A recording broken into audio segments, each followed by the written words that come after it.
کہ روزانہ کی بنیاد پر وہ مارکیٹس میں پرائسز جو شائع ہوتی ہیں اس کے اگینسٹ چیک کریں.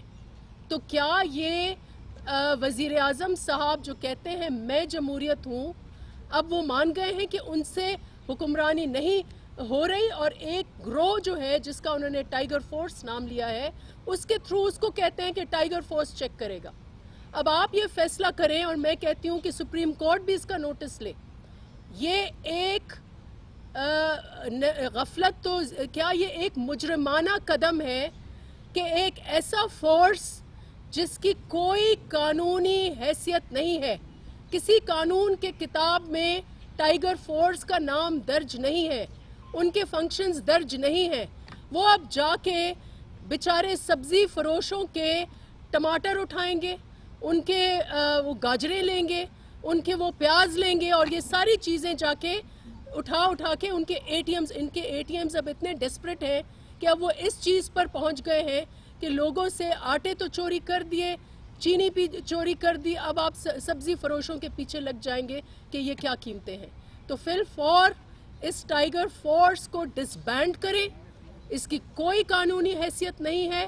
قانونی اگر والنٹیئرز آپ کو بنانے ہیں تو شہید ذوالفقار علی بھٹو کا 70 کی دہائی میں ان کی آپ سوچ دیکھیں کہ اس وقت انہوں نے پاکستان کو نیشنل والنٹیئر موومنٹ دی. آج بھی وہ نیشنل والنٹیئر موومنٹ کا محکمہ زندہ ہے، اس کے آفیسز ہیں، وہ ایکٹیو ہو سکتا ہے. اگر آپ کو والنٹیئرزم کا اتنا ہی شوق ہے تو اس نیشنل والنٹیئر موومنٹ کو بحال کریں جو آلریڈی ایگزسٹ کر رہی ہے. تو فی الفور اس سو کال ٹائیگر فورس کو ڈس بینڈ کریں، ورنہ ہم سمجھیں گے یا آپ ہمیں ری انفورس کریں گے کہ آپ ایک ڈان بن چکے ہیں اور ایک گروہ کے مالک ہیں. جیسے گلی میں غنڈہ ہوتا ہے اور اس کے واٹھے ہوتے ہیں، آپ بھی وہ کام کرنے لگے ہیں. اور یہ سبزی فروشوں کو میں اے سیز اور ڈی سیز سے بھی پوچھنا چاہ رہی ہوں. آج میں نے ٹی وی میں دیکھا کہ ایک ڈی سی جو ہے وہ بہت ہی فخر سے کہتا ہے کہ یہ جی دیکھیں ٹائیگر فورس ہمارے ساتھ ہے. تو انڈر واٹ لا جو ہے وہ ڈسٹرکٹ کمشنر اسلام آباد ان کو لے کے پھر رہا ہے؟ بالکل غیر قانونی قدم ہے، اس کو ڈس بینڈ کیا جائے. سپریم کورٹ اس کا نوٹس ایک بار پھر، ہمارے نوٹس لینے والے پرائم منسٹر کا ایک اور نوٹس لیں کہ یہ ٹائیگر فورس جو ہے اس کا قانونی جو ہے بیسس وہ کیا ہے. اس کے ساتھ رانگ نمبر کی آگے کہانیاں سنیں. اس وقت پاکستان کو ایک کباڑیا کی دکان کی طرح سمجھ رکھا ہے انہوں نے ان کے اے ٹی ایمز میں. ہم اس ملک میں ایک سکوت ڈھاکہ ہوا. اس وقت جو اعلانیہ جاری ہوا ہے ہماری طرف سے، پی ڈی ایم کی طرف سے، ہم یہ کہتے ہیں، ہم یہ سمجھتے ہیں کہ کشمیر کے اوپر بھی آپ نے سمجھوتا کیا ہے، اور سکوت کشمیر کی آواز بھی آپ نے چپ کرائی ہے. سکوت کشمیر آپ نے کیا ہے، لیکن اس کے ساتھ ساتھ پاکستان کے قیمتی ایسٹس اور زیور یکے بعد دیگرے ان کو بھی آپ تباہ کر رہے ہیں. اس وقت اس ملک میں سکوت پی آئی اے بھی ہوا ہے، اس ملک میں سکوت اسٹیل ملز بھی ہوا ہے، اس ملک میں سکوت ہاؤس بلڈنگ فائنانس کارپوریشن بھی ہونے چاہ رہا ہے. اور یہ بہت افسوسناک ہے، اس کی کوئی قانونی بیسس اگین کوئی نہیں ہے. پی آئی اے کی کہانی جو بہت ہی دردناک کہانی ہے آپ کے سامنے ہے.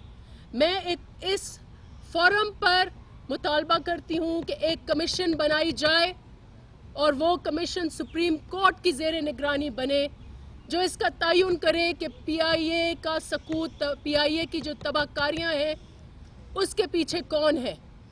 آپ کو یاد ہوگا کہ بجٹ سیشن میں یہی وزیر جس کی اپنی ڈگری مشکوک ہے اس نے بیان دیا کہ 262 جو پائلٹس ہیں ان کے لائسنسز جعلی ہیں. یہ اس کی سٹیٹمنٹ ہے ہاؤس میں. اور اس کے بعد دنیا بھر کی ایویشن سیفٹی آرگنائزیشنز نے پاکستان کی ایئر لائنز پر بین لگا دیا. اس کے بعد ان وزیر سے آپ پوچھیں کہ یہ جو 260 لائسنسز جعلی جو ہیں پائلٹس وہ کہاں ہیں، ان کے نام بتائیں کہ ان کے ساتھ کیا کیا ہے. میری اطلاع کے مطابق ماں سوا 20 پائلٹس کے جو خود کورٹ میں ہے کسی پائلٹ کا لائسنس جو ہے وہ جعلی نہیں ہے. تو یہ ایک جھوٹ بولا گیا ہے اور اس کے اوپر میں ایک بار پھر ڈیمانڈ کرتی ہوں کہ جو وزیر ہیں غلام سرور صاحب ان کو استعفیٰ دینا چاہیے. ان کو استعفیٰ دینا پڑے گا کیونکہ انہوں نے, میں پھر سے ریپیٹ کرتی ہوں کہ اگر آپ نے قومی اثاثے کو نقصان پہنچایا ہے تو یہ آپ نے غداری سے کم حرکت نہیں کی ہے. اور اس وقت پی آئی اے کے حال یہ ہے کہ آپ کے پاس پائلٹ سارے بحال ہیں, نوکریوں پر لگ گئے ہیں, لیکن وہ فلائی نہیں کر سکتے.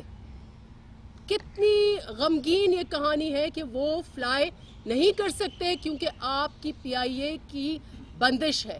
اور ان کے جو اے ٹی ایمز ہیں اور رانگ نمبرز ہیں, 2 نمبرز ہیں اور آئٹم نمبرز ہیں, انہوں نے کیا کیا ہے؟ انہوں نے طرح طرح کی ایئر لائنز اس ملک میں ان کو لائسنسز دیے ہیں کہ وہ پاکستانی پیسنجرز کو اٹھائیں, اور اس پہ کس کے کٹ بیکس ہیں, کس کے کمیشنز ہیں, وہ آپ سب جانتے ہیں.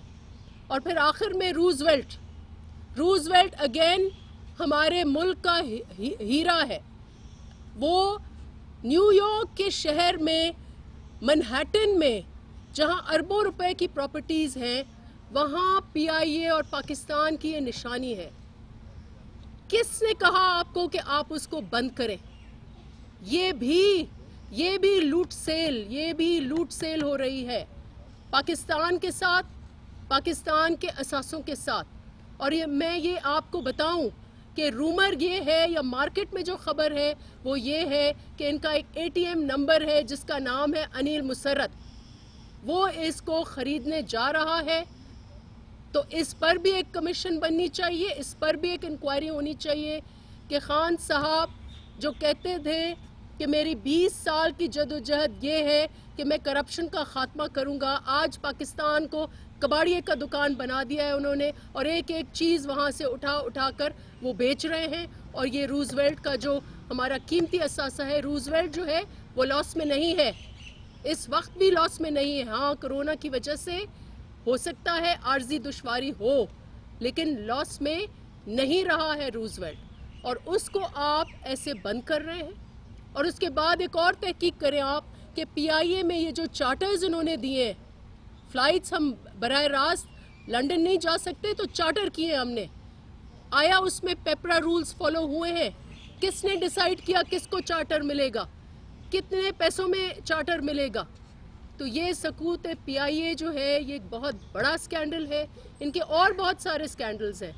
بی آر ٹی کا سکینڈل آپ کے سامنے ہے, ابھی تک سٹے آرڈر پر ہے. وہ اگر اتنے ہی نیٹ اینڈ کلین ہے تو اس کا سٹے آرڈر کیوں نہیں یہ جاتے درخواست کرتے کہ اب ہمارا بی آر ٹی چل رہا ہے تو اب یہ سٹے آرڈر فارغ ہو. لیکن مجھے تو حیرت ہے کہ کورٹس کیوں نہیں اس کا نوٹس لیتے, کورٹس نے کیوں سٹے آرڈر رکھا ہوا ہے, کیوں نہیں اس کی انکوائری ہوتی کہ 50 ارب کا منصوبہ 70 ارب بھی خرچ ہو جائے اور وہ ختم نہیں ہوتا. تو یہ ساری ان کی کہانیاں جو ہیں وہ چلتی جا رہی ہیں, ان کے سکینڈلز آتے جا رہے ہیں, گورننس ان سے ہوتی نہیں ہے, نوٹس لیتے جاتے ہیں اور ایوری ٹائم نوٹس لیتے ہیں تو آٹا زیادہ مہنگا اور چینی زیادہ مہنگی, اور اب اس کے ہمارے اوپر اب ایک ٹائیگر فورس انہوں نے کھڑا کر دیا ہے. بہت شکریہ. ایک منٹ جی صاحب, ایک منٹ. اس سے اگلے روز زائرین واپس آ رہے تھے تو 6 کے قریب زائرین کو اغوا کر دیا گیا. کیا آپ سمجھتی ہیں کہ ایک مرتبہ پھر اس ملک کو اس فرقہ واریت کی آگ میں جھونکنے کی کوشش کی جا رہی ہے؟ کیونکہ محرم میں اور محرم سے بالکل عین پہلے توہین آمیز تقاریر کی گئیں, اس کے بعد پھر نفرت انگیز جلسے جلوس ہوئے اور اس کے بعد صورتحال جو ہے بالکل تبدیل ہو گئی. آپ کیا سمجھتی ہیں یہ ایک سازش ہے؟ اور ساتھ اس کو کیا آپ جو اپوزیشن کی ایک موومنٹ چلنے جا رہی ہے پی ڈی ایم, کیا اس کے ساتھ بھی آپ اس کو تفریح کرتی ہیں یا نہیں؟ اس حوالے سے ذرا بتائیے گا. دیکھیں, اس پہ محتاط رہنے کی ضرورت ہے کیونکہ فرقہ واریت کو آگ دینے میں ماضی میں بھی میں سمجھتی ہوں کہ بین الاقوامی قوتیں بھی ملوث رہی ہیں جو ملک کو ڈیسٹیبلائز کرتی ہیں. یقیناً حکومتوں کا بھی یہ فیلئر ہے, ان کو بھی وجیلنس کرنی چاہیے, لیکن یہاں پر میں ضرور محتاط رہوں گی. اور کہوں گی کہ اس پہ جب تک ہمیں مزید ورژنز نہیں آتے صوبائی اور وفاقی حکومتوں کو، ان کو یا ان کے انٹیریئر منسٹرز وہ زیادہ اس پہ بیان دیں گے. اس وقت یہ قابل تشویش ہے اور لگ یہ رہا ہے کہ کوئی ایسی قوتیں ہیں جو فرقہ واریت کی آگ کو ایک بار پھر بھڑکانا چاہ رہی ہیں. ایک منٹ. صحت کے حوالے سے بھی بتایا اور ساتھ یہ بھی کہا کہ وہ پاکستان میں علاج کروا رہے ہیں، پاکستان سے باہر نہیں گئے. تو جو پاکستان سے باہر علاج کروانے گئے ہیں ان کے بارے میں آپ کیا کہیں گے؟ آپ ان کا علاج دیکھیے، میں اس لیے کچھ نہیں کہوں گی کہ ان کو کچھ پراپر پروسیجرز کے تھرو ان کو بھیجا گیا، اور ہر کسی کی چوائس بھی ہے، اور ہو سکتا ہے کہ وہاں ڈاکٹرز ایسے ہوں جو میں تو خود چاہوں گی کہ اگر زرداری صاحب خدا نخواستہ اگر ان کا علاج کے لیے یہاں پر وہ ڈاکٹرز اویلیبل نہیں ہیں تو وہ بھی اگر ان کی وہ چوائس ہے تو وہ ملک کے فارمر پریزیڈنٹ رہ چکے ہیں، اور میاں صاحب ملک کے فارمر وزیر اعظم رہ چکے ہیں، تو اگر وہ گئے ہیں تو اس میں کوئی حرج. لیکن یہ میں اپنی جماعت کی ضرور بات کروں گی کہ ہم یہاں پر فیلڈ میں ہیں، گراؤنڈ پر ہیں، مقابلہ کر رہے ہیں، بیماریاں بھی جھیل رہے ہیں اور کیس بھی بھگت رہے ہیں. شادی یہ بتائیں کہ حکومت نے اے پی سی کے بعد مولانا کو نوٹسز بھیجنے کی خبریں چلوائیں، پھر نون لیگ قیادت کے خلاف بغاوت کے مقدمات ہوئے، پھر اب حکومت نے ایک نیا پروپیگنڈا شروع کر دیا ہے کہ کرونا تیزی سے پھیلنے لگا ہے. تو یہ پی ڈی ایم کی تحریک کو ناکام بنانے کی سازش چال تو نہیں ہے؟ دیکھیے، مجھے حیرت ہے کہ جب ہم چیخ چیخ کے کہتے تھے، جہاں ریشو بہت زیادہ تھا اور پیک پر تھا کرونا، تو ہم یہ کہتے تھے کہ حکومت ٹیسٹنگ کرے. اس وقت ٹیسٹنگ نہیں ہوتی تھی، 20,000 سے بھی کم. اس وقت 33,000 ٹیسٹس ہو رہے ہیں، اور اس وقت بار بار کرونا کی فکر ان کو، جو خان صاحب یہ کہتے تھے کہ بین الاقوامی دنیا نے مان لیا ہے کہ خان صاحب نے کرونا کو فتح کر لیا ہے. جب ایک طرف آپ نے کرونا کو فتح کر لیا ہے تو پھر ادھر ابھر کیسے رہی ہے؟ تو اپنے ان کے بیانیہ میں تضاد ہے. یقیناً جو آئٹم نمبر شیخ رشید صاحب ہیں، ان کا جو یہ بیان تھا، جو کہا انہوں نے کہ کرونا کا خطرہ ہے اور دہشت گردی کا بھی خطرہ ہے، تو آج آپ نے سنا ہوگا ہمارے جو وزیر ہیں سعید غنی صاحب کہ انہوں نے مطالبہ کیا ہے کہ ان کو بھی تفتیش میں شامل کیا جائے. ان کو کیا پتا ہے کہ میرا ایک سوال ہے جی کہ آج عاصم سلیم باجوہ نے وہ اپنے پولیٹیکل عہدے سے ریزائن کر دیا. اچھا، اب ان کے اوپر جو الزامات ہیں اس کا ذکر 26 نکاتی اعلان میں بھی ہوا، اے پی سی کا تھا. آپ پیپلز پارٹی کی جانب سے کیا مطالبہ کرتے ہیں؟ کیا سی پیک کی چیئرمین شپ ان کے پاس رہنی چاہیے؟ دیکھیں، یہ جو خان صاحب کا اپنا ایک مورل ورلڈ تھا جو وہ بار بار آپ کو پیش کرتے تھے، وہ کہتے تھے کہ کوئی بھی اگر نقص آ جائے یا کوئی ایسا حادثہ ہو تو وزیروں کو خود ریزائن کرنا چاہیے. تو یہ ان کے رول کے مطابق یہ چیز اسٹیبلش ہونی چاہیے، جو یہ خود ان کا بیانیہ ہے. دوسری بات یہ ہے کہ ہم نے اپنا جو اعلانیہ ہے مشترکہ، اس میں ہم نے کلیئرلی یہ چیزیں ڈالی ہیں کہ اکاؤنٹیبلٹی اکراس دا بورڈ ہونی چاہیے، قانون سے کوئی بھی بالاتر نہیں ہونا چاہیے، اور جو بھی ان کے مشیر ہیں، وزیر ہیں، جن کے اسکینڈلز ہیں، جن کی خبریں ہیں، جن کے اوپر الزامات ہیں، اس کی ٹرانسپیرنٹ طریقے سے تحقیق ہونی چاہیے، انکلوڈنگ باجوہ صاحب. یہ بتائیے گا کہ گلگت بلتستان کے جو الیکشن ہو رہے ہیں وہاں پر پی ڈی ایم جو ہے وہ حصہ لے رہی ہے، تو اگر پی ڈی ایم کو میجورٹی مل جائے تو اس کے بعد پی ڈی ایم کی اسٹریٹجی کیا ہوگی؟ دیکھیں، پہلے تو میں اظہار افسوس کروں گی جعفر شاہ صاحب، جو ماضی میں پاکستان پیپلز پارٹی کے بہت ہی سرگرم کارکن اور وہاں نوٹیبل رہے ہیں، ہمارے صدر رہے ہیں، وہ کرونا کا شکار ہوئے اور اس فانی دنیا سے وہ چلے گئے. تو میں افسوس کا اظہار کروں گی. وہاں کی بہت نمایاں شخصیت تھیں جی بی کی، اور ہم سب کی یہ کوشش، الیکشنز جو ہے اس وقت پارٹی بنیادوں پر ہے. P D M is an alliance جس کے آبجیکٹیوز الگ ہیں اور الیکٹرل پالیٹکس الگ ہے. اس وقت ہماری پیپلز پارٹی گراؤنڈ پر ہے، وہ مقابلہ کر رہی ہے مختلف جماعتوں میں جس میں نون بھی ہے. تو اس وقت ایسی کوئی الائنس کی بات اس وقت نہیں.